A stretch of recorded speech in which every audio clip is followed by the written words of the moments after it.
ہوگا جہاں پہ سب سے زیادہ میل نرشڈ بچے اور اس طرح کی چیزیں سارے کا سارا انفراسٹرکچر موجود ہے، ساری چیزیں موجود ہیں. نہیں جی، میں آپ کو صرف ایک انیشل اس کی بات بتا رہی ہوں. انفراسٹرکچر تو وہ آئیڈینٹیفیکیشن ہے. ڈاکٹر صاحبہ ہونا تو یقیناً یہی چاہیے کہ اتنی زبردست چیز ہے، حکومت کو خود رابطہ کر کے ان سے چاہیے کہ تعاون خود کریں کہ ہمارے بچوں میں یہ مسئلہ ہے اور ان کو ٹھیک کیا جائے.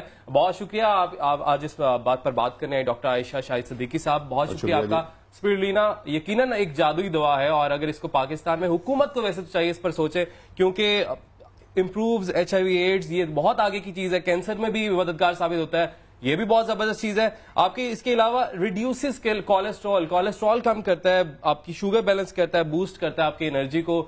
تو آپ کے بچے کتنے صحت مند ہو سکتے ہیں اگر آپ اپنے بچوں کو یہ چیز پرووائڈ کر دیں. لیکن پھر وہی بات کہ حکومت کو اس پر بہت اجازت نامہ دینا ہے اور آج ہم اسی نتیجے پر پہنچ پائے کہ بھیا اجازت نامہ دے دیجئے، کچھ اچھا ہو جائے گا ہمارے بچوں کے لیے ہی.